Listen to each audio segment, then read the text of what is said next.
안녕하세요. 알고 하는 투자입니다. 성장 투자 얼마나 알고 계신가요? 성장 주식은 일단 사서 장기로 묻어두면 된다고 하던데 혹시 이미 너무 많이 오른 가격에 아직 망설이고 계신가요? 아니면 좋다고 해서 샀는데 이후로 주가가 빠지기만 해서 고민이신가요? 그래서 이번 영상에서는 항상 너무 비싸 보이기만 했던 성장 투자에 대한 오해를 바로잡고 진짜 고수들이 정립한 핵심 개념과 실제 투자 방법론까지 깊이 있게 다뤄보려고 합니다. 먼저 성장 투자에 대한 대표적인 오해와 잘못된 접근 방식들을 하나씩 파헤쳐 보겠습니다. 첫 번째, 성장주는 기술주다. 많은 투자자들이 성장주라고 하면 무조건 IT나 첨단 기술 기업만을 떠올리는 경향이 있습니다. 하지만 성장은 특정 산업에만 국한되는 개념이 아닙니다. 이 오해 때문에 기술주가 흔들릴 때 성장주 전체에 대한 믿음을 잃거나 오히려 성장성이 높은 다른 산업의 주식을 놓치는 실수를 저지르기도 합니다. 성장주 투자는 특정 산업이 아니라 기업의 미래의 성장 잠재력을 보는 겁니다. 기존 산업의 혁신을 통해 새로운 가치를 창출하는 기업, 혹은 독점적인 시장 지위를 확보하며 꾸준히 점유율을 늘려가는 기업 등 다양한 분야에서 찾을 수 있습니다. 두 번째, 성장주는 스토리다. 많은 투자자가 기업의 실적보다는 화려한 성장 스토리에 먼저 반응하는 경향이 있습니다. 혁신적인 기술, 새로운 시장, 세상을 바꿀 아이디어 같은 매력적인 이야기에 이끌리는 거죠. 하지만 모두가 아는 좋은 뉴스는 이미 주가에 반영되었을 가능성이 높습니다. 중요한 것은 그 스토리가 기대를 뛰어넘을 수 있을까를 고민하는 2차적 사고입니다. 기업의 성장 가능성에 대한 과도한 기대는 주가의 변동성을 키우고 기대에 미치지 못할 경우 주가가 급락하는 결과를 초래할 수 있습니다. 따라서 스토리가 아닌 스토리가 현실이 될 근거를 찾아야 합니다. 세 번째, 장기 투자는 무조건 성공한다. 많은 투자자들이 성장주는 무조건 상승할 것이라는 기대로 장기 보유를 외치고 있는데요. 물론 장기 투자는 성장주 투자의 핵심 전략 중 하나입니다. 하지만 성장주도 기업 실적 악화나 산업 경쟁 심화로 인해 얼마든지 주가가 하락할 수 있습니다. 특히 높은 기대감으로 거래되는 성장주들, 그 기대감이 무너지면 오히려 장기간 저조한 성과를 내는 경우가 많습니다. 우리가 자주 보는 차트에는 아마존, 테슬라, 엔비디아처럼 높은 수익률을 기록한 소수의 성공 사례만 강조됩니다. 이런 사례만 보고 누구나 가능한 성과라고 생각하기 쉽지만 사실 이는 극히 드문 경우라는 점을 명심해야 합니다. 그렇다면 성장 투자란 무엇이고 어떻게 하는 걸까요? 성장 투자는 가치 투자와 비교해서 이해하면 쉽습니다. 가치 투자자가 현재 주가가 내재 가치보다 낮은 종목을 매수해 안전마진을 확보하는 전략이라면, 성장 투자자는 미래의 잠재력과 빠른 확장 가능성에 초점을 맞춥니다. 이는 지금의 프리미엄을 기꺼이 지불하고 긴 성장 활주로를 지닌 기업에 투자해 미래에 더 큰 수익을 추구하는 전략입니다. 따라서 미래 잠재력과 기업의 확장 가능성이 가장 중요하다고 할 수 있습니다. 자, 그럼 이제 실전입니다. 대체 어떻게 미래 잠재력을 파악하고 기업의 확장 가능성을 평가해 긴 성장 활주로를 지닌 기업에 투자할 수 있을까요? 첫 번째, 산업의 성장성 판단. 성장 투자에서 말하는 미래 잠재력은 단순히 유행이나 일시적인 트렌드와는 다릅니다. 이는 산업의 패러다임을 바꿀 만한 대규모 기회를 의미합니다. 대표적으로 신재생 에너지, 전기차 및 자율주행, 로봇, 인공지능, 바이오 산업 등이 이러한 잠재력을 가졌다고 평가됩니다.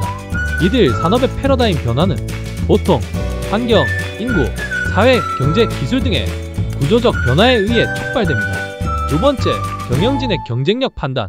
기업의 성장은 탁월한 비전과 리더십을 가진 경영진의 역량에 달려 있습니다. 이들은 전략적인 판단으로 회사를 성장시키고 시장에서 강력한 위치를 확보하거나 빠르게 점유율을 확대해 나갑니다. 따라서 성장 투자를 할 때는 경영진의 명확한 비전, 뛰어난 실행력, 그리고 회사와 이해관계를 같이 하는 지분 구조를 중요하게 봐야 합니다. 이를 위해 경영진의 인적 네트워크나 평판에 대한 조사도 중요하게 생각하는 투자자도 있습니다. 세 번째, 사업의 경쟁력 판단. 사업의 경쟁력을 판단하는 여러 방법이 있지만 성장 투자에서도 경제적 해자는 매우 중요합니다. 경제적 해자는 경쟁자들이 쉽게 모방하거나 시장에 진입하기 어렵게 만드는 독점적인 경쟁 우위를 의미합니다. 탄탄한 경제적 해자를 가진 기업은 경쟁사들이 쉽게 모방하거나 침투하기 어렵게 만들어 강력한 경쟁 우위를 가지고 장기적인 성장을 지속할 수 있습니다. 경제적 해자를 형성하는 주요 원천은 네트워크 효과, 높은 전환 비용, 특허나 브랜드 같은 무형자산, 그리고 원가 우위 등입니다. 네 번째, 성장의 근거. 성장 기업에 투자할 때는 실질적인 성과 지표를 꼼꼼히 확인해야 합니다. 이는 단순히 단기적인 상승세가 아닌 지속 가능한 성장을 위한 기업의 근본적인 체력을 파악하는 과정입니다. 따라서 어닝 시즌마다 다음과 같은 지표들을 꾸준히 점검해야 합니다. 1. 강한 매출 상승률. 적어도 산업평균 이상의 매출 상승세를 보이는지 확인해야 합니다. 2. 높은 수익 마진. 당장은 아니더라도 해당 사업이 지속적으로 이익 마진을 확장하는 구조를 지니고 있는지 확인해야 합니다. 3. 높은 ROE. ROE는 대표적으로 기업이 자본을 얼마나 효율적으로 활용하고 있는지를 판단하는 지표입니다. 4. 지속적인 투자.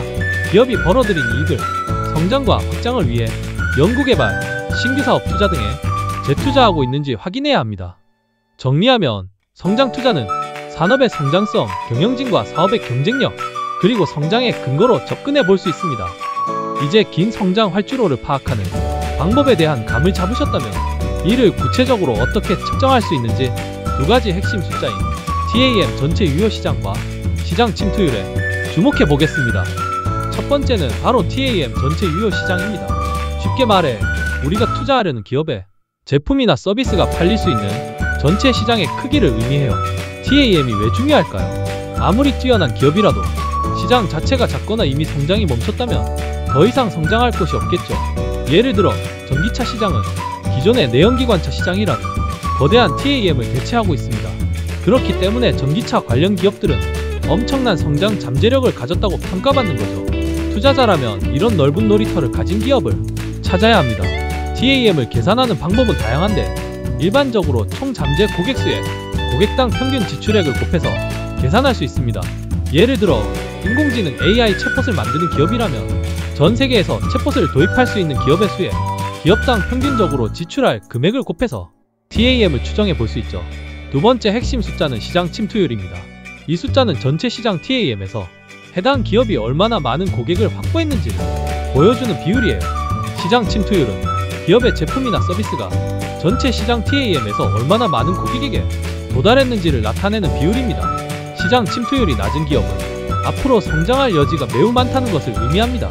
반대로 시장 침투율이 이미 높은 기업은 성장이 포화 상태에 도달했을 가능성이 높아 새로운 시장을 개척하지 않는 이상 추가적인 고속 성장이 어려울 수 있습니다. 예를 들어 TAM이 1조 원인 시장에서 A 기업의 현재 매출이 100억 원이라면 시장 침투율은 고작 1%밖에 안 되죠.